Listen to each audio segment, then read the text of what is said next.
Hello,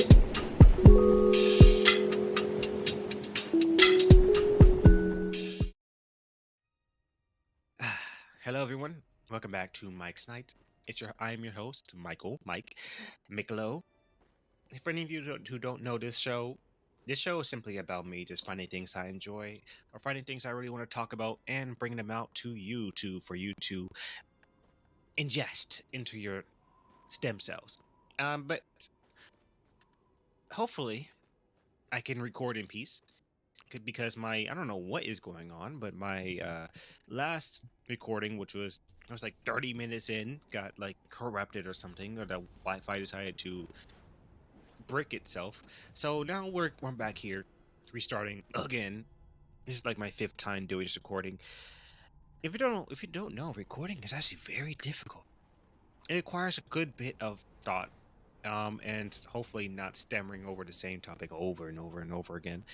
But going off of that, I do have to give you some updates, give you some what we're going to do today, all that good stuff.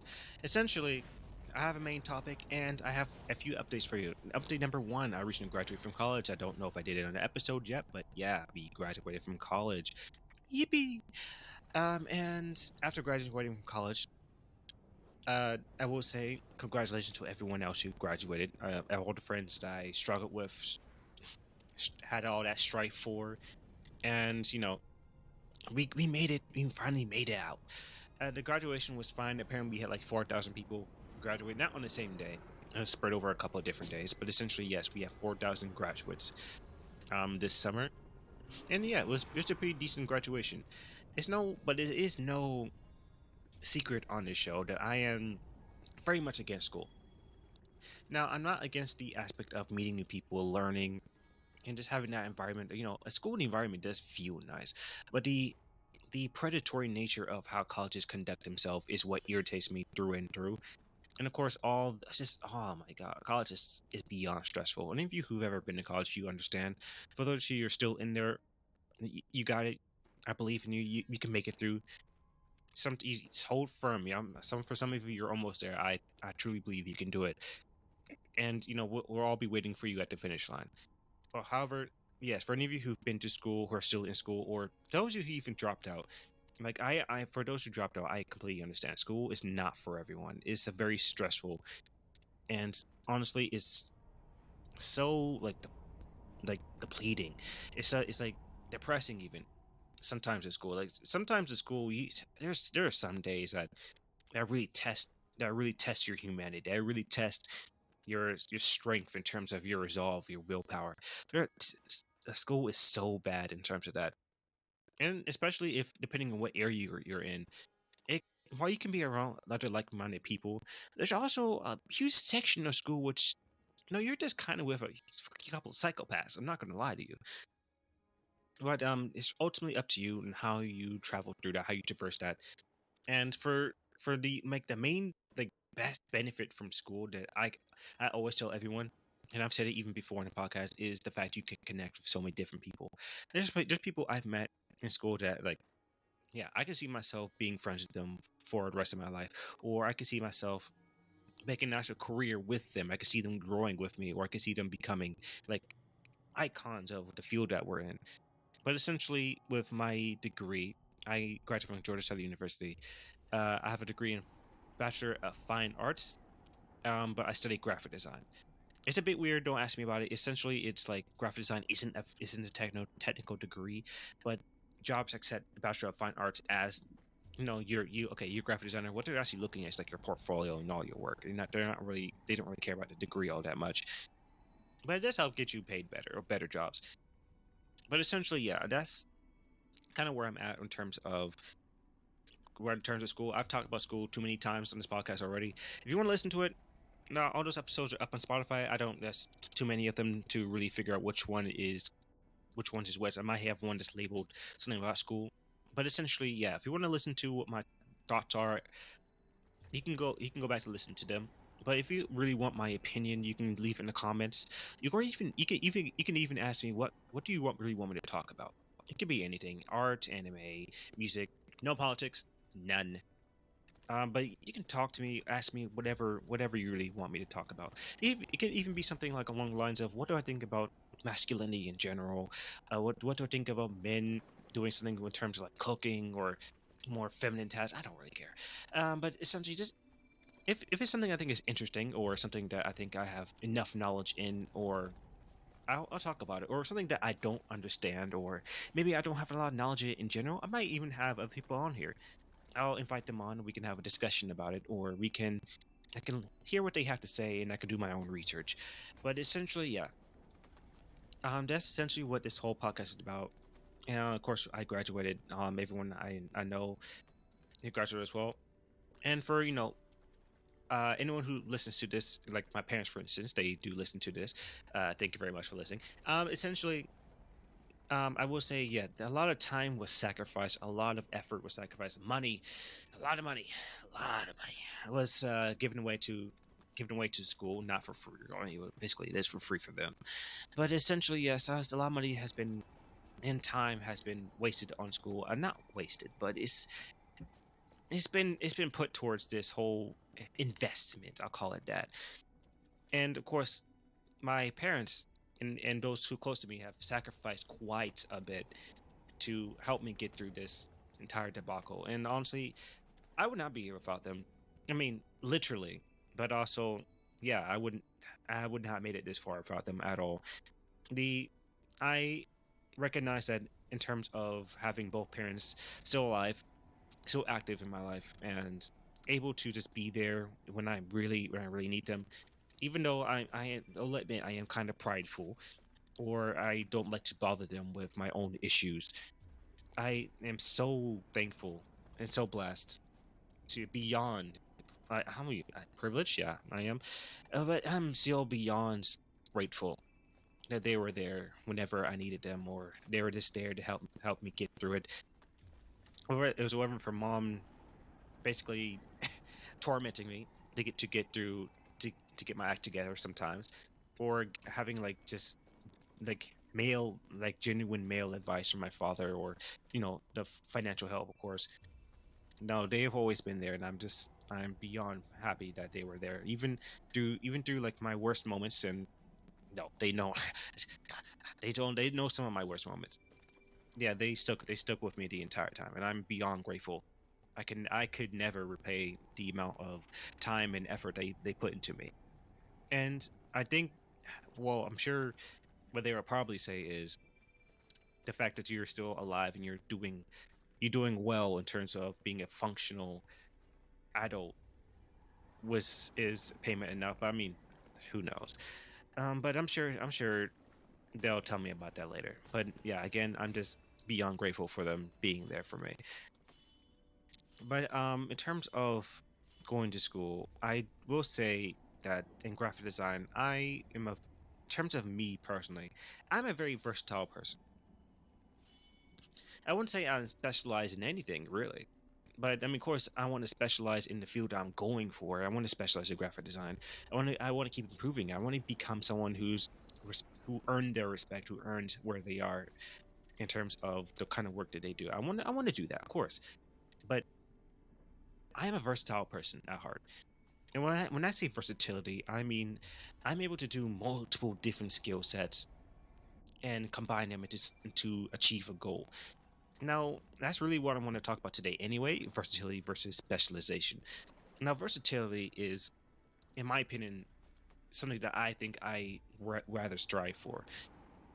Now, versatility can be multiple different things. Like, for instance, I'm pretty good at cooking. I played clarinet, so I understand music. I like to listen to music and to break it down to its bits and pieces, its chords, the way how fast the beats. Essentially, in terms of course, I do graphic design. I'm also very good artistically in terms of I can draw fairly well. Of course, but of course, I wouldn't say I'm specialized in any of these things. I'm not bad at them, but I am not a master at them. I'm not saying I'm really good at them. And that's where the phrase jack of all trades or master of none, user of many comes from. You are able to do all these things, but you're not like the best at it, of course not. But there are aspects of versatility that are of course beneficial. For instance, say you're in a company, right? You have one person who's really good at one thing. That is specialization. Who's someone who's extremely good at one thing in particular. A lot of times, when it comes, especially in graphic design, if you're a freelance artist, you are more specialized in general. Because if for freelance, you most people come to you, or I mean, if you put yourself out there, most people come to you for the kind of work that you can provide to them. They look at your resume, they look at your portfolio, they see, oh, this is the kind of the work that they do, and they're really good at this one thing. And if they want that one thing, of course they go to you. That specialization. You excel at this one thing, and that may be something that only you can do. That's generally what that is. Well, I think that's really good. And but depending on what kind of specialization you have, it cannot always be desirable. It may be a niche kind of thing. For instance, what is a niche job? Blacksmithing. Blacksmithing is a very niche job in today's day and age. I mean, maybe in the past, it was more beneficial to be a blacksmith, but there are still blacksmiths today. But however, it's a very niche job. It's a very, very niche specialization, and there's not many people like that today. I won't say it's a dying art, but essentially it's an art that not many people get into because it is so rare. And while yes, if you're a blacksmith, of course, people if since there are not that many people, most people will go to you for something along those lines if they need that job done. However, if you say you're a blacksmith, but you also do pottery, ceramics, for instance, like a lot of the tools that you may be using could actually overlap, or a lot of the skill sets you use for blacksmithing and ceramics could actually overlap. If you have an understanding on how certain metals like act with each other, and there are some metals in clay, and if you have an understanding, okay, this reacts to this in this way. So if I add this element to it from ceramics, it can create this. Essentially, that's what versatility is. You will have a understanding of a completely different genre of like skills compared to something else, and you're able to combine them to create something brand new. Now, the best example I can really think about this is jazz, for instance. Now, music in general is a very versatile like genre of anything really. I mean, you could say that about just about everything, to be honest. But to be fair, I'm going to stick with music. Music is jazz specifically, haha. But jazz specifically is a very specific specific genre of music. If How do I explain this? Jazz is a combination of multiple different styles of music, from swing, started by black people, of course blues, started by black people, of course African culture, started by black people, and there's a couple other ones, but general, those are like the main three: jazz, swing, and oh, sorry, blues, swing, and of course African culture. But there's a lot of different. Why is my internet being crappy today? I need this to work. Please don't make me restart this. This is a good recording. But essentially, yeah, jazz is a combination of multiple different styles of music, and when it comes together, it creates jazz. And there's of course a specialist in jazz. That there's no sugarcoating. There are specialists in jazz music. It's just people who play saxophones, who play trumpets, who have a good like jazz. Like if there's like lyrics in jazz, they have a good jazz voice. For instance, one of the best jazz musicians in the world or in the past was Louis Armstrong. Louis Armstrong was a monster on the trumpet, and he had a really gravelly voice. He was considered like a primo in terms of jazz, and he still is very well known to this day, even after his untimely death. Yes, he's still very well known. He was a master of the craft. However, by being a master of the craft, it's it's not like a far cry to say he may not be like good particularly at playing like swing music, for instance, even though it is a sect of jazz. If he specialized in like a certain aspect of it, swing has a different kind of style by itself. Swing is still its own genre of music. And I can say the same for blues. However, blues is jazz is still heavily influenced by blues. Probably the most out of all of them, like all the different kinds of music that are in jazz currently. Blues is probably the closest you can get. Blues is generally thought to be it's more thought to be a more emotional kind of jazz. It's very somber, slow most of the time. It feels heavy compared to what you would get with just regular jazz in general. And because jazz is like this, well, of course, you can have your specialists who dwell on in the realm of jazz. A lot of times, they're not going to go to other realms. Like they're not going to go to rock and roll unless they just want to switch it up. But no, they don't specialize in rock and roll. They specialize in jazz. And rock and roll is in a completely different like genre of music or metal. Or they're not going to go to rap. They're not going to go to R&B, hip hop. They're not going to go to Mongolian throat singing. No. But if you specialize in jazz, most of the time you're sticking to your specialization. And that's because, well, if most of the time it's because you really enjoy what you do. And most people who specialize in anything almost always enjoy what they do. Well, there are some exceptions. Some people who absolutely despise are really good at something. And like, dang, I'm really good at this, and I don't really like this particularly. And there's people like that out there too. But essentially, yeah, when you're a specialist at something, you start that job because you want to do it most of the time, or because you're so good at it, you want to be the very best, the best of the best. Like you're competitive to a T. In terms of specialization, a lot of the time that's what it is. Most people are just extremely competitive, or they really enjoy what they do, or it could be just a combination of both. And being competitive can take you pretty far in terms of like having that specialization. But now there's also that like shackle of specialization where if you ever want to dwell into something else, but you're if like in a similar aspect, like if you're going to be cooking, like you're a baker, but you want to be better at like cooking more meat related items or cooking like vegetables or something like that. I don't know if there's a term for that essentially, but you're more of like a chef. But a baker is a chef. Well, what is that? But essentially, yeah. You say you want to be better at cooking meat. While it is in a similar vein of what you do, it is not the same. Baking is more precision. If you're looking for something very specific about baking, so if you're making cookies, if you want thinner, more crispy cookies, you use a different measurement than what you normally use to make regular like, kind of fluffy cookies. Baking is a very precise style of cooking. Of course, you can be precise with other styles of cooking too, like to regular cooking. But cooking is more like free form, I would say, because there's different ways to make a steak. While there are different ways to make like cookies or cupcakes, if you want it to be a certain way, you got to follow that recipe almost exactly, or else you're not getting what you want. You're getting something completely different. If you use too much butter, that cookie it tastes funny. It looks funny. It's very flat. It doesn't cook correctly. If you don't use enough butter, well then it's a brick. So it's very cooking is more freelance. So like if all you refer like chicken, for instance, you just prop a skillet on like an open fire. I mean, you don't put it on a bonfire, but essentially you plop a skillet on the stove, turn it on, or put it on like a fire, like a grill, for instance. You throw the meat on there. Of course, if hopefully you're not British, season the meat, please. Please season the meat, and of course you just cook it. And ultimately that's really up to what you want. If you want it to be more salty, not good for you. But if you want to be more salty, have more spice, you put more spice, put more salt on it.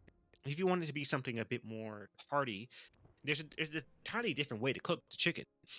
You can use a broth. You can slow cook it. Of course, there's you put it in open. You couldn't just put it on a grill. You put it over an open fire. Just smoke it.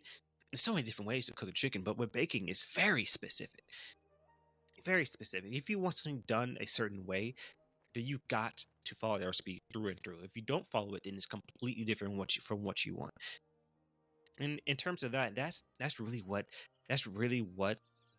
versatility versus specialization is. Yeah, cooking. Yeah, that's the best way to think about it. Cooking is versatility. Baking is specialization. Well, you're able to like incorporate other parts of a recipe into baking. Say, for instance, you're making like a pot of brownies, for instance. Say you putting cashews, for instance, in your brownies, or walnuts is a more common one. If you put walnuts in your brownies, walnuts don't change the recipe too much. However, if you don't want it to be just a walnut cake, then you kind of need to like make sure making sure that you're changing the proportions of the recipe almost exactly, or else the brownies that you normally would make would not turn out the same, even if just what a few walnuts are added. You have to make sure that you're proportionately changing the recipe up to match what you're trying to do. With cooking, there's so many different ways to do one thing. Again, with like chicken or a fish or steak, I mean, with steak alone, there's an entire scale of how you can cook the steak, how you can cook the steak for medium rare, raw. I mean, you're a psychopath if you're eating raw steak. Rare and all those well done, all of them. There's so many different ways to cook the steak, which is something you can't really get away with for baking. If you don't cook something all the way through, well, you just still got dough. You still got a piece of liquid at your feet. You still you have something that tastes funny, doesn't taste correct. It's not bready at all. If you cook it too long, well, you got yourself a Nokia phone. You can throw that thing against the wall, it would destroy the wall. But essentially, yeah, when it comes to like that, it's essentially the best way to really think about it. Something that can be done in multiple different ways, using multiple different methods. What I think of versatility as. And when I think specialization, you got one way which you developed into to become the best way. And even though that way is generally generally very good, you can't really dwell off into other aspects or other like different styles of making that one thing. Yeah, I'll call it like that. But I will say for both versatility and specialization, the one thing that connects them by far is having a strong foundation. You cannot do either or if you do not have a strong foundation. A strong foundation is the backbone of literally everything that you would do. It does not really matter what you're doing. It could be cooking. It could be graphic design. It could be politics. It could be, public speaking. It could be a technician. Or you could be a technician. If you don't have a decent foundation of what you're doing, an understanding of what you're doing, then you shouldn't even be doing it. To be honest, you're just waiting to have an action happen. You're waiting for something bad to go down. You don't want to do it. You don't not you do, you never want to do it in the first place if you do not have a good foundation. A foundation is what keeps something from falling apart. It makes something from okay to great. So think of it like this: a building. Everyone knows the building has built on a foundation. You don't just build the skinniest part of the building at the bottom. If you're looking at a pyramid, all the weight of the building is on top at the bottom of the building. Because it's a strong building, for instance, a skyscraper. The skyscraper is made of the very base foundation is made of concrete, metal. There's not much glass at all. Most of it is concrete, metal, other hard substances. I cannot say the word. That are sturdy, that last a very long time with proper maintenance, of course. They'll last a very long time. That they're not super flexible. Most of the time, they are meant to stay there. They are meant to hold firm until the heat death of the universe, or unless something massive come knocking them over. And that is the same way that you really want to have your foundation in terms of any skill set that you're trying to do. With graphic design, you want to make sure you have good design practices. You want to make sure you have good technique. You want to make sure you have good communication skill. You want to have all these things, even if you're not the best designer. If you have a very strong foundation, that automatically makes you among like the upper echelon of designers. Just because that strong foundation can carry you super far. And it doesn't matter if you specialize or you're versatile or not. What really matters in the long run is if you have that very foundation that you need to do. I don't know if I would call him a friend. I would ask him honestly if he would consider me a friend or not. But essentially, I'm gonna call him. I have an acquaintance. He does photography, and on a recent story that I saw, which also kind of provoked this whole podcast episode in general. He recently was posting his journey over the years in photography.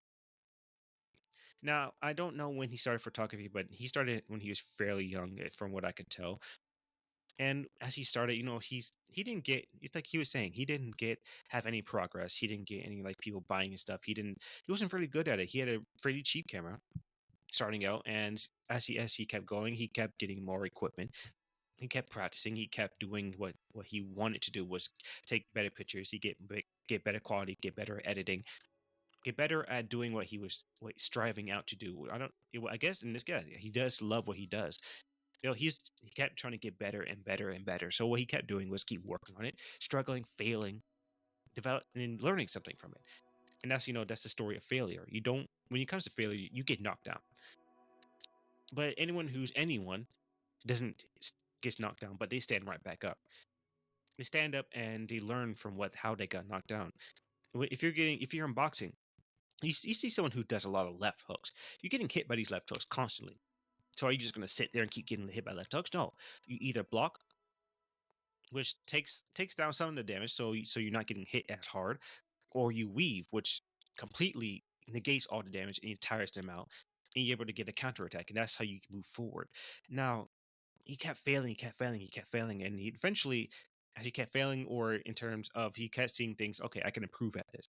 He kept finding things that he could improve at, and as he continued on, he eventually got to a point where he's making professional style pictures. Of course, he's not the best. He's still fairly young.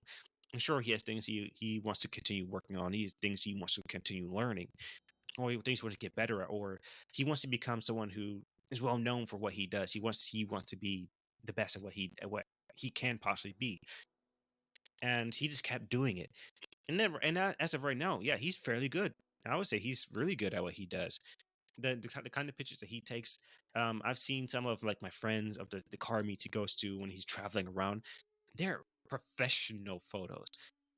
Like really good. They're so good. And I was following his journey for a little while. Yeah, he's doing great for himself. I'm not going to say his name. Actually, I will say his name if I could find his Instagram. I'll actually plug him. I have to make sure I'll do it in the description whenever I find it. But I'll do it after this episode. But essentially, yeah, I want you all to go see his photography, and I want you to see exactly what he does and his journey going forward. You can really see where he started and where he's at now. And I recommend you all go see that because it's actually quite impressive. And he's also starting his fitness journey. He said he wants to lose weight, and of course, again, as I am all about self improvement, of course, I'm going to support him all the way through. I hope he gets where he wants to be in terms of whether his weight goals or his body image, or whatever he's trying to do. I hope he gets to it. I support him all the way through. Now, in terms of that, that's someone who's really striving for to become more specialized. And why are we doing this? And we're back. Funny story. So it seems like my connection is dog water. I don't know what's going on today. It's been like this all day. I've been trying to record this episode for a couple times now. One of my recordings got absolutely dumpstered because my connection decided to want to kill itself mid recording. It might do it again here. We don't know. I don't know what causes this. Maybe the bad weather. It's been raining like nonstop for like the past week. Pretty bad too, so I don't really know. So we'll try to figure this out in post. I don't even remember what in the world I was talking about, to be honest. The last thing I remember was talking about like putting my buddy in the description. So if you want to go look at his work, I want to talking about doing a commission from him. You can go do that yourself. I'll just point you in the direction. You go help my guy out. Give him a couple of likes. Give him a couple of follows. I'm sure he'll appreciate it. And he's doing actually decent, really good work. So I would want to follow him, make sure to see where he goes along the way. But hopefully my internet doesn't destroy itself again, because that would be very annoying, extremely annoying. I recently found out I can get my recordings back. So it's not as if it's all gone, but it's been buffering a couple of times. It just did it again. Hopefully the recording isn't choppy. I might have to listen back to it, see if it's doing it again. The joys of podcasting, the joys of having anything that connects to the internet. You want to do something at all times, at the most inconvenient time possible, it wants to destroy itself. It's like school all over again. Taking a quiz, taking a test, you have the choppiest internet, the power goes out.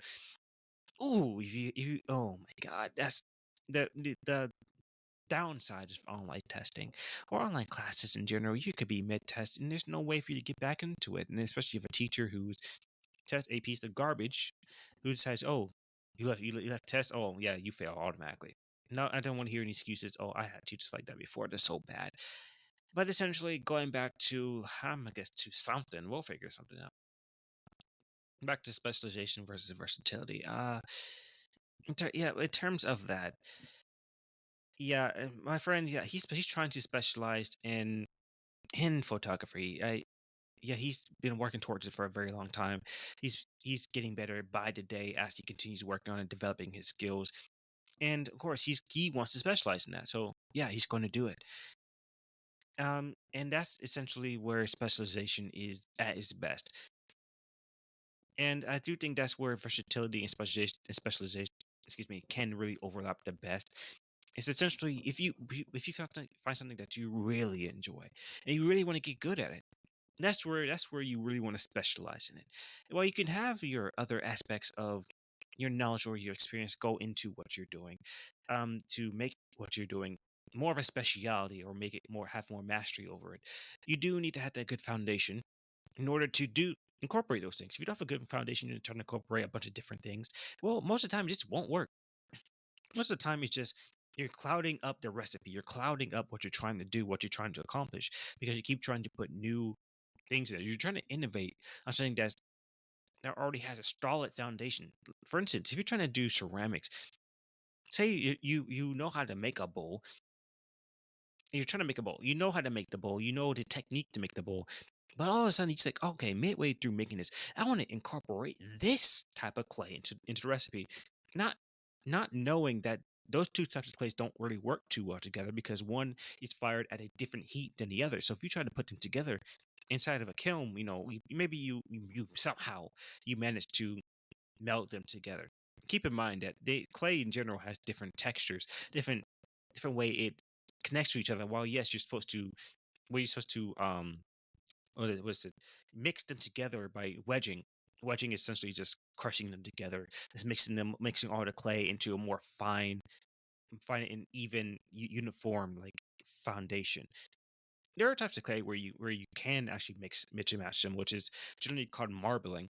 Marbling is a technique you can use to actually mix the clay together. So what I'm actually saying isn't entirely true, but it depending on what kind of clay is. If it's stoneware versus earthenware, that's different. You can't really do that together. I mean, I may not have the knowledge or specialization enough to say that, but from what I've experienced, no, you cannot put those two things together. From my understanding, that can't work because those are two completely different types of clay. Those types of clay are fired at different heats, different temperatures, and are fired in different styles at that.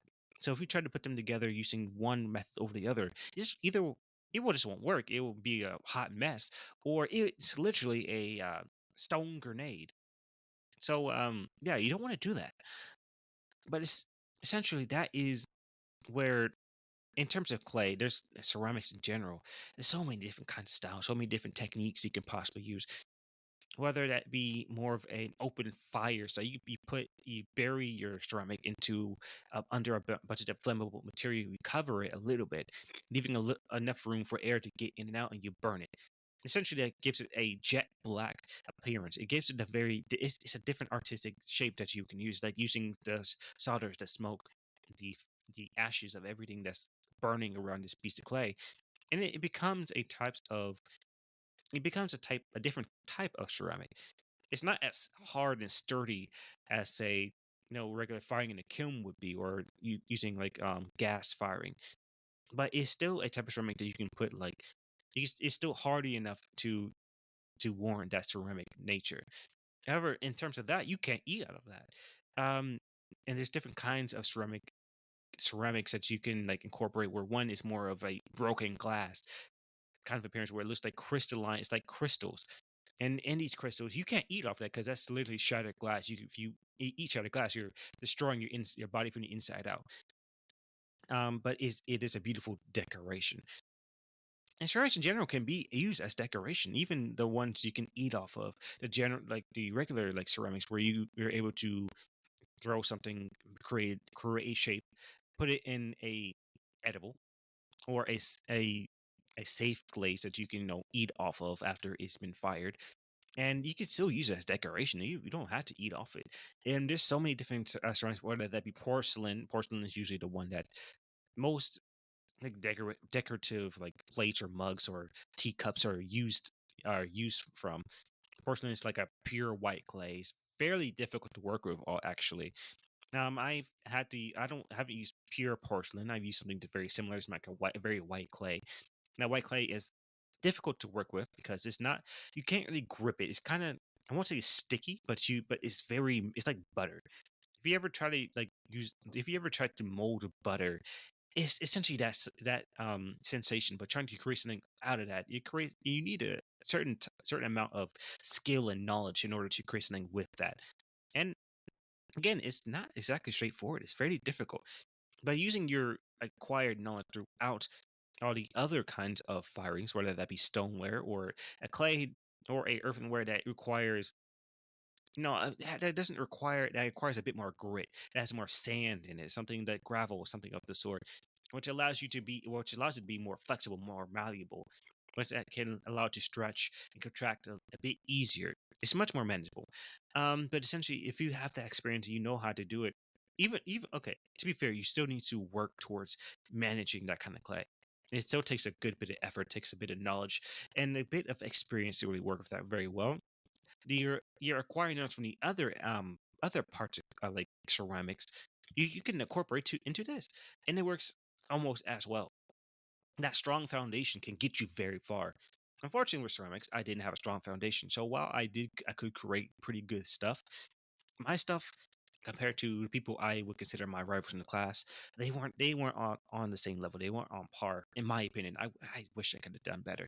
I would should have. I'm not gonna say I didn't spend a lot of time in that classroom, but because I spent a lot of time in that classroom, I wouldn't say as much as they were doing, but certainly I spent a good amount of time. But I could never get the technique down. A technique that really spoke to me. I felt like I could have done way better. I could have made much bigger items. I could have made better items. I could have made something a bit more artistic.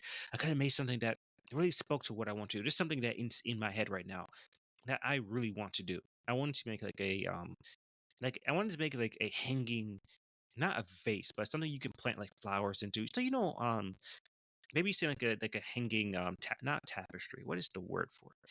Essentially, you put like you can plant something in it and it hangs off like your balcony or it hangs off your window. I wanted to make something like that, but I wanted to make it as ceramic.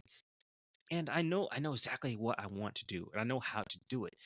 But of course, I ran out of time, and that idea came to me well after what I was in the ceramics class. Eventually, I'm going to go back to the idea. That idea is still fresh in my head. I know exactly what I want to do and how I want to do it. But in order to do so, with the skills I acquired, I know I can do it. And that's where the versatility also comes into play, where I know different techniques I can use to get the same result that I'm trying to achieve. So I don't need the same equipment. I simply just need the clay, and I need the time and the way to fire it. And of course, I can, like, again, I can make what I want to make, but it's just so many different ways of making. Whether that be using a pin roll to roll out the clay, using a type of machine that essentially flattens it on it, albeit very much easier than a pin roll would do. Um, a rolling pin. I don't know what I'm talking about. A rolling pin would do. But just again, understanding all that and having okay, I there's a different certain type of decoration I've seen from this type of culture. I'm not gonna say I'm not trying to be a vulture, culture vulture. No, no, no. It's a type of technique that's used to create that's used to like to paint on certain types of images that I think is quite beautiful.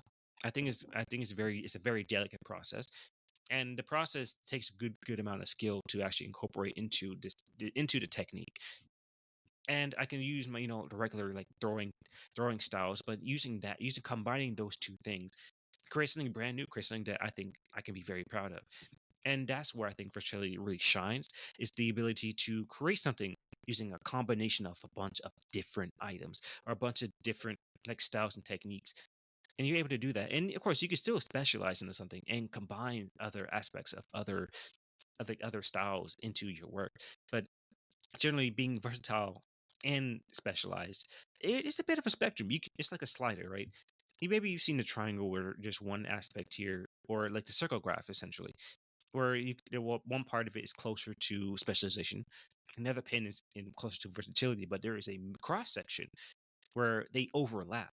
And that's essentially that's really where you want to be, in my opinion, where you're in the middle. Maybe you're not all the way in the middle. You can still be more versatile than specialized. But you want to be somewhere close to that middle section, because if you're so specialized that you can't really do anything else other than that, then you kind of trap yourself.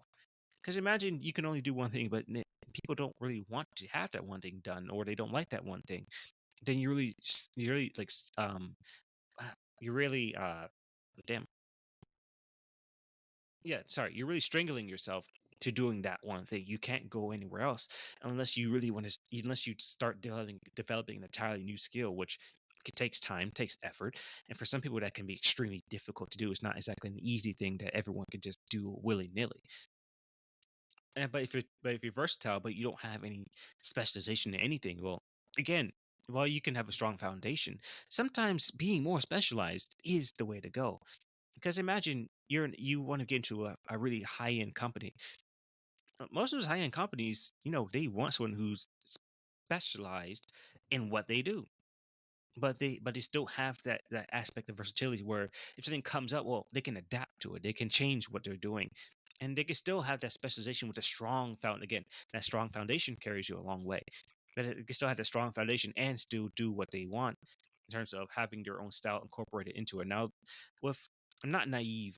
I've seen many companies, design companies or companies of this sort. There are people who come off of companies. Often say that companies drain their creative practices because that company usually has a certain look that they're going for. They really don't want people to deviate from what's normal. They don't want people to deviate to become unique. They want them to stay inside the company, at the safe zone, the zone that they trust. They know that works. Well, it's good and dandy if you have a company that's, if you know, okay, it's well known for this specialization in something.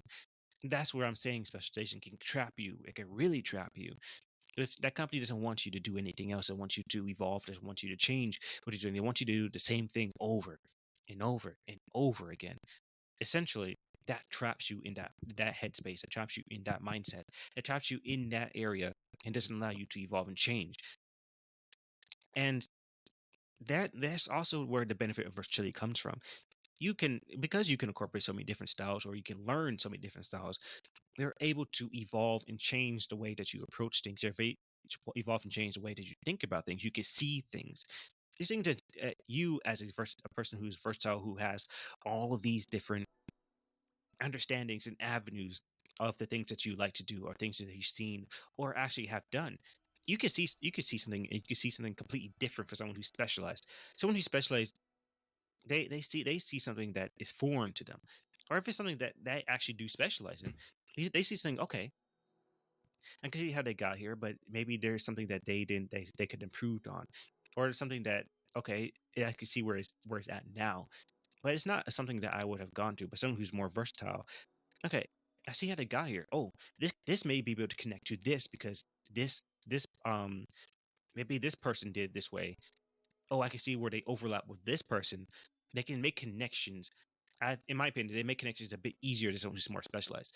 Someone who's knowledgeable, though, someone who's knowledgeable and specialized may be able to do that as well.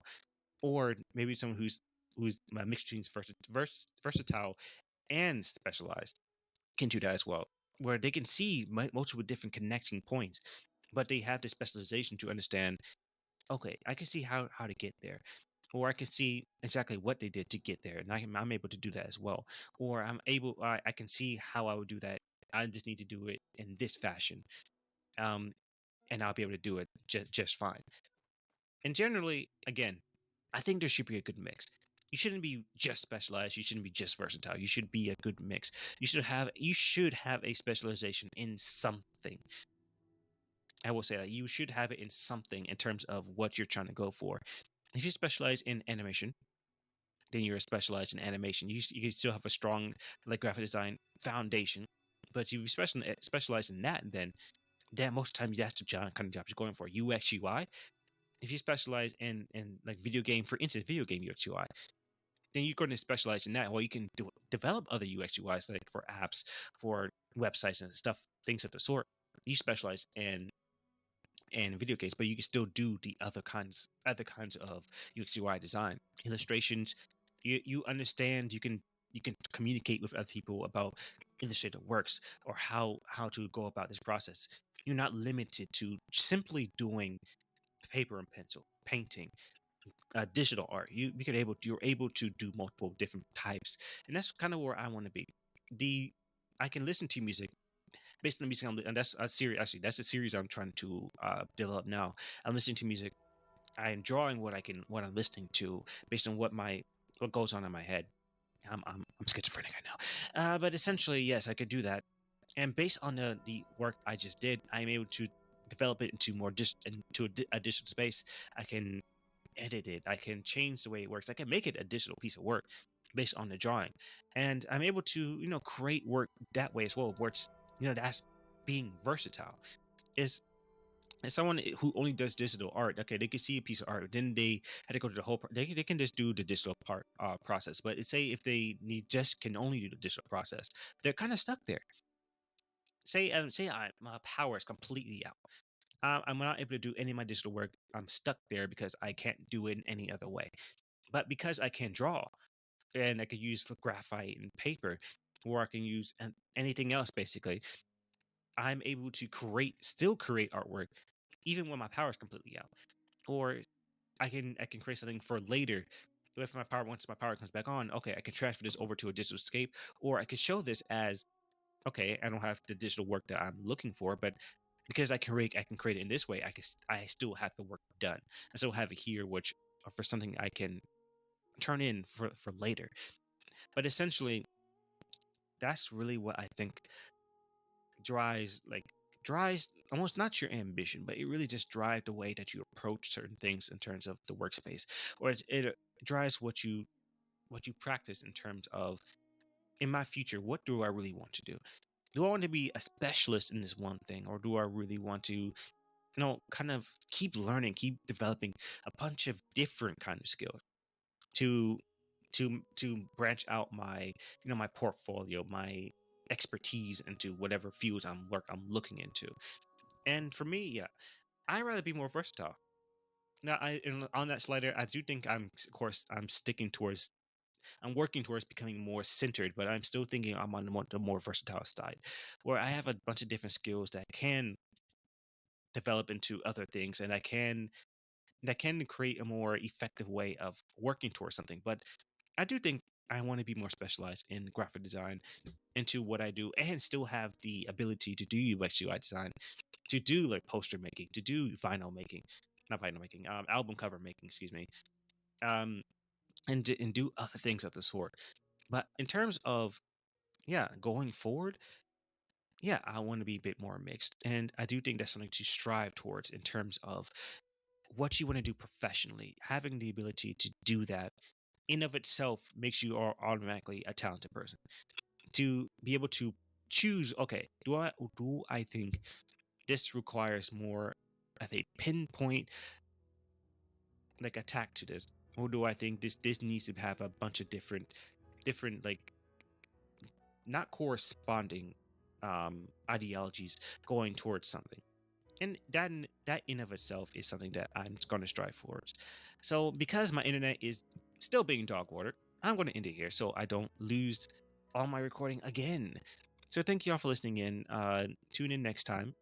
Leave a comment if you want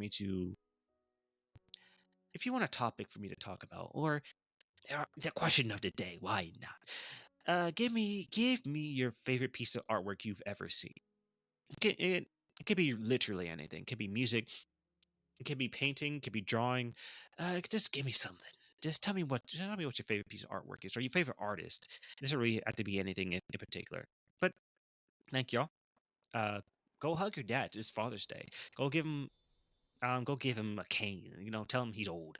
No, but seriously, it's Father's Day, so for any of you who have still have dads or still in good relationship with your dad, no, just tell him that you love him. Tell him thank you for all of you've done, and just just do that. And if you don't have on good terms with your father, and then I am sorry, I really am. It sucks, but just just enjoy your day. Enjoy the time that you have, and enjoy everything around you. But thank you all for listening, and I'll speak to y'all next time. Bye.